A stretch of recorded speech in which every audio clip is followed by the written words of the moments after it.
Ito tayo guys, araw-araw.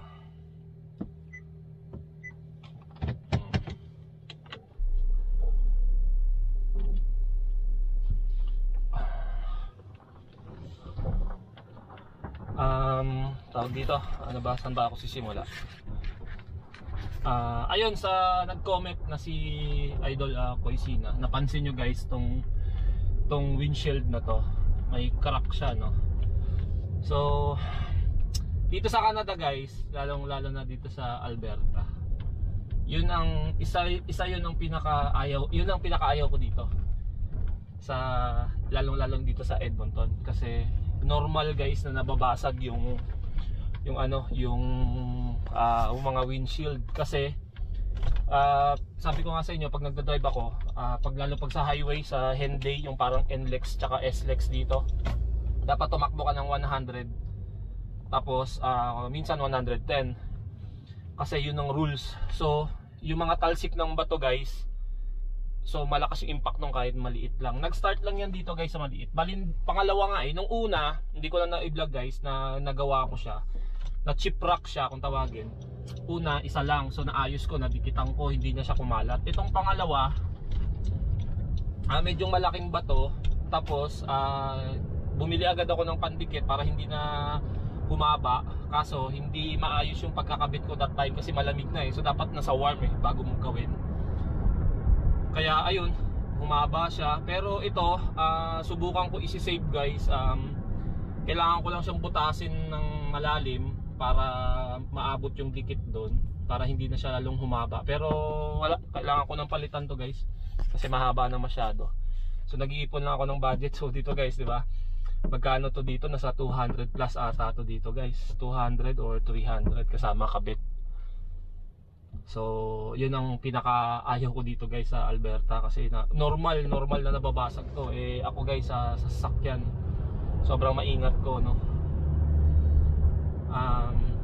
Wala akong magawa, ganun Katulad pag katulad nung nagbabiyahe kami kanila ate G, malayo yun, 5 hours yun. So hindi mo maiwasan kasi guys Itong mahaba na to guys, dito yan na chip rock na bato, natalsikan ng bato. Pakita ko sa inyo. Kasunod, nasa likod ako ng nagdi-deliver ng mga sasakyan, yung trailer na mga laman niya, mga sasakyan. So nasa likod ako saktong-sakto. Hindi ko naman kasi, mabagal lang Hindi ko kasi akalain na matatalsikan, kasi nga malinis yung daan that time So dito lang yan guys, dito lang. Papakita ko sa inyo. So yan nga, diyan ako nalulungkot guys, kasi sa sasakyan ayaw ko yung ganyan yung may mga diferensya na ganyan. Hindi ako mapakali guys Pero dito natutunan kong tiisin guys. So sa Pilipinas nagkaroon ako dati ng ganito, yung napadaan sa nagbabatuhan, nag-away, tinamaan yung salamin. So yung mga ganun lang, yung mga hindi inaakala, hindi expected. Pero dito guys, pag nagsasakyan ka, expect mo na mababasagan ka Maswerte na lang pag hindi ka nabasagan guys. Kaya yun ang dito guys, yun ang problema dito sa Canada, lalong na dito sa Alberta. So sana, nagdadasal nga ako guys sana mga ilang years makaimbento sila ng yung parang tempered glass na parang cellphone na hindi basta-basta nababasag. Ang problema lang kasi ng ganun guys, pag yung malamig, pag may may snow na, may winter na. So dito yun guys, itong mahaba na yun, dito yun. Kung nakikita nyo yung lugar na yan, dito yun. Nandito ako sa likod niya, tapos paliko kami dyan. So doon nangyari guys. Sobrang ko noon, kasing laki guys kung makikita nyo, hindi ko pwedeng kunin yung camera guys kasi ayun siya doon siya nagsimula. Tapos dali-dali akong bumili sa sa Canadian Tire ng yung pang windshield crack, kasi sa inahabol ko hindi lang siya humaba. Kaso paglagay ko siguro iba yung nabili ko, kasi maganda yung una ko nabili na parang ipupush mo na may hangin, yung parang yung pang injection. So hindi maganda yung pagkakabit ko. Ayan, kumalat. Anong humaba siya. So yun guys, dito ako, nagliligo kami dito. Tapos pagdating dito, yan, kasi magsisimula na dito eh. Pagdating mo, pagligo mo kasi guys, makikita mo 100 ano agad eh, maximum na speed limit eh. So kailangan bubuelo ka na. So na nandito kami, biglang tumalsik yung bato. Ayun na, sabi ko, kaya nga bad trip ako ng araw na yun guys. So wala tayong magagawa. Panibagong gastos na naman, pero syempre kung sa ano guys, kung sa Pilipinas kasi may barkada tayong mga ano eh, may talyer eh, lalong-lalo si Boss Lance Andanar. So yung sasakyan namin doon guys, kunting gas-gas, kunting UP lang, ayos namin. So dito guys, wala, natuto kong tiyagain, matagal na yan guys. Pero minsan pag nakikita ko na awa kasi ako sa sasakyan guys, ayoko kasi yung gano'n, lalong-lalo na pag madumi. So yan ang isang ano dito, pag lumipat kayo sa Canada tapos bumili kayo ng sasakyan, mangyayari sa inyo yan. Pero hindi ko sinasabi na ano, maswerte pag hindi nangyari sa inyo, pero lahat kasi ganoon eh, dahil sa mga talsik ng bato. So yun ang isang ano, isang aasahan nyo na sana, pero sana wag naman mangyari sa inyo pag nakakuha na kayo ng sasakyan pagdating na dito, no? Tapos ayun nga, ang comment naman ni Mia, yung tungkol sa PR about sa kapatid, about kasi sa pag-application guys, si Grash kasi talaga ang umaayos doon eh. So ako, hindi ko alam yung fully information, pero yung nag-uusap kami minsan yung tungkol dun sa kapatid, dahil may kapatid ako guys. Yung para sa PR, ano yun, based din yun sa age guys. Kasi ano,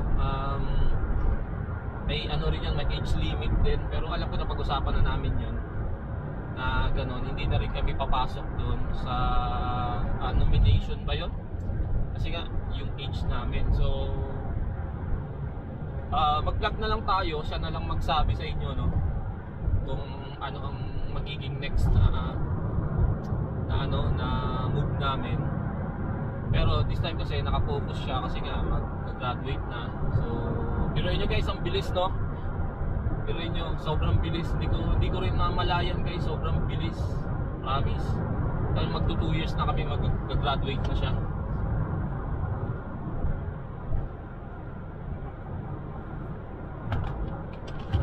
So after ng graduation niya, mag-apply na siya ng trabaho na papasok sa PR namin. Yun. Tingnan natin kung anong next na mangyayari sa amin. Bahala na. Basta ako, laban lang tayo. Dito tayo eh. Laban tayo. Diba? Kaya tama yung sinasabi ni Idol Coisina na laban lang. Jerry, laban lang. Basta malawak yung ano mo, malayo yung pangarap mo, laban lang talaga. Lalo laban para sa pamilya, di ba? So sana makuha din namin yung PR namin. Actually guys, diyan sa Pilipinas, pag nanonood ako, nababalitaan ko, ang daming liga, ang daming mga bagong liga na sumusulpot. May mga PSL, tapos may post pa ako na nagme-message na pag umuwi ka, laro ka. Sabi ko, pag PR nga ako guys, uwi ako dyan, maglalaro ako eh. Nag-MPBL tayo ulit, nakakamiss eh. Pero depende siguro kung anong mangyayari sa sitwasyon namin. Pero kasi dito guys eh, yung sinasweldo ko sa MPBL, mas malaki talaga dito guys, sa isang buwan, sa totoo lang. Kung ito convert mo sa peso pero syempre dollars dito. Kaya kung nakita nyo guys, ganyan pag may mga truck na ganyan, simula ng unang chip wrap, iniiwasan ko na yung mga yan. Kasi yung mga gulong niyan, may mga nakaipit na mga bato. Tapos pag sobrang bilis, natatanggal, saka tumatalsik sa'yo. Magugulat ka na, may pumuputok sa windshield mo na tumama. So ako iniiwasan ko na yan. Kaso yung nangyari ng ganyan, hindi ako makaiwas kasi yung lane na yon, kasi yung rules dito, yung lane na yon, lalo pag yung pa-left turn ka, doon ka lang sa lane na yon, hindi ko siya maiwasan. So nag-hope talaga ako nung sana walang bato. Ayun, ang nangyari nga, bato. So anyway, saan na ba tayo? Ayun, pag PR na kami, siguro mas ma-inspire kayo, no? Pagka kami kinaya namin, di ba? Yung mga nagbabalak na papunta dito or nakarating dito, di ba? Yun lang, doon lang tayo guys sa nakaka-inspire tayo. Parang nag-worry kayo lalo eh. Yun ang ayaw ko kasi ako dati nang naipasa na namin yung application namin, tapos wala pa kaming approval. Tapos may mga siyempre nanonood ako ng mga vlog na mga nandito na sa Canada. So pag may mga negative sabi ko, ano ko na lang eh. Nilalab ako, bakit dapat ganito siya, ganito, ganyan, para nagmamagaling ba? Kasi gusto ko positive eh. Ayoko ng negative eh. Pero guys, nang parating kami ay yung araw ng flight day namin. Kwento ko lang sa inyo ng flight day namin. Kung babalikan yung vlog namin, kasi nagre-rent lang kami ng bahay doon. Tapos nag-hotel kami ni Jane. Tapos yung gabi na yun guys, talagang hindi na ako makatulog kasi alam mo yung excitement mo para sa akin guys, sa ano lang eh, sa 20% lang guys, 20 or 30 ganoon. Kasi iniisip ko talaga doon guys, yung natatakot talaga ako, yung kaba. Kasi iniisip ko bagong bansa eh. So yung syempre yung pamumuhay, baka mamaya hindi mo kayanin, mamaya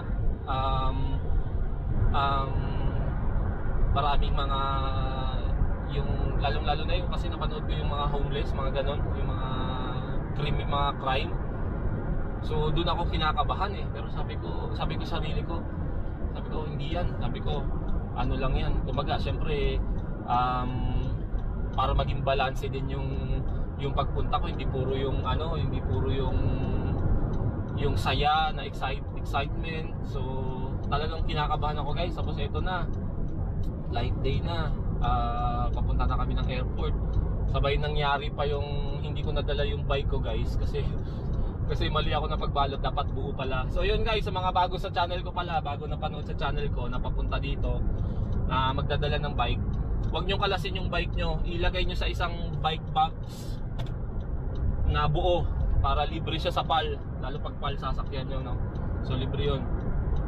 Dito lang kayo babayad sa Vancouver to Edmonton or Vancouver to Calgary or saan kayo. So anyway guys, yun na flight day na, sa aeroplano na. Tapos nangyari nga, hindi ko na nadala yung yung bike ko. So nalungkot ako lalo nun. So lalo akong nalungkot nun, lalo akong kinakabahan nun. So sabi ko wala, kaya to. Hindi lang ako nagpaparamdam dun sa dalawa. Siyempre tayo eh, tatay tayo eh. So hindi ko pinaparamdam dun sa dalawa. Kasi sila naman talaga yung ko eh. Kumaga pag tinitingnan ko silang dalawa, sila lang din talaga yung pampalakas mo eh. So sabi ko wala yan. So nang dumating kami guys, flight day, hindi talaga halos nag-edit nga ako nung guys. Hindi nga ako nakatulog nun sa biyahe. Siguro sa aeroplano, ilang oras yung biyahe. Nakatulog siguro ako nung 3 hours. Yun lang ata yung tulog ko. Kasi nga maya maya dumidilat ako. Iniisip ko nandito na ba. So sabi ko wala yan. Ano lang yan, kumbaga syempre normal yan na kabahang ka. So ayun, nang dumating na kami, thank you naman kay Kuy Siron, sinundo kami. So medyo smooth yung pagdating namin. Wala kaming ganong gastos papunta sa hotel na nirent namin muna. So ayun, tapos yun na. So nandito na ako. Sa pag-apak mo guys, sabi ko pa nga doon kay Gracie, sabi ko na pagkalapag namin sa airport ng Edmonton, sabi ko unang step ko guys sa paglabas ko sa eroplano, nasa utak ko, sabi ko eto na. Sabi ko wala nang wala nang balikan to. Wala nang atrasan to kasi andun na nga ako eh. Unang step ko andito na. So paglabas namin, pagkuha namin ng bagahe, sabi ko, this is it. Sabi ko, eto na. Sabi ko kay Grash, ito na yung ano, ito na yung bagong panimula. So laban tayo. Tapos nakikita mo pagod na silang dalawa sa biyahe. Tapos kung nakita niyo sa vlog ko, laban lang. Ginaganon ko sila. So andito na tayo guys sa Park Mazda, no? So maganda yung kwentuhan natin. Maganda pala guys pag nagko-comment kayo, no? May ano tayo, may vlog tayo. So hindi ko alam kung ilang minutes yun, no? Subukan natin wag ulit i-cut yan, no? Ano muna akong guys, time in muna ako kasi dito ako time in, eh.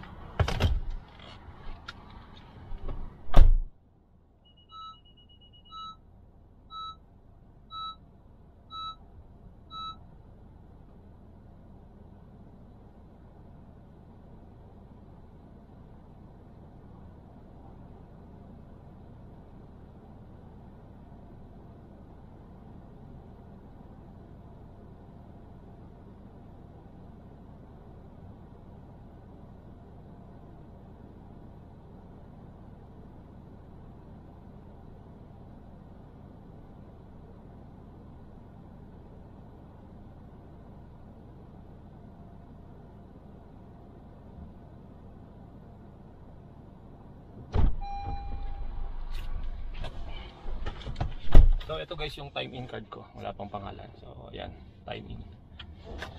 Tara guys, pasok tayo.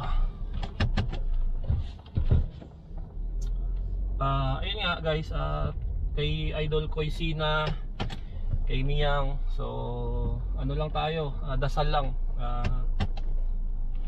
Huwag kayong mawala ng pag-asa, no? So good luck sa inyo guys. Kita-kita na lang tayo dito, no? Diba? Sana dumating na kayo dito para vlog tayo. Vlog na lang tayo, wag na tayo magtrabaho. Vlog na lang tayo ng kalokohan. Yung tipong maglalakad tayong naka-brief lang sa gitna ng maraming snow. So ayun guys, dito na ako sa Park Mazda, no? So thank you sa panonood nyo guys. Doon ako magpapark sa kabila.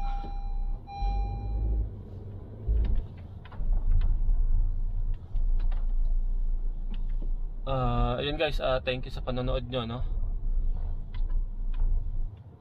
Bukas ulit, try natin mag-vlog ulit kasi plano ko mag-vlog lagi para ma-inspire naman natin yung mga subscriber natin na papunta na dito.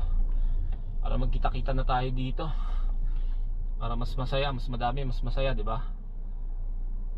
Ayan na, park na. So, paano guys? Thank you sa panonood nyo. See you sa next vlog ko na naman. Tingnan natin bukas, no? So good luck sa mga parating dito, sa mga papunta dito. Good luck sa inyo. Thank you sa suporta nyo. Shoutout kay Jerry ulit, kay Miyang, kay Idol Koisina. Sino pa ba? Shoutout sa inyo. Thank you sa panonood nyo. Bye bye. Peace.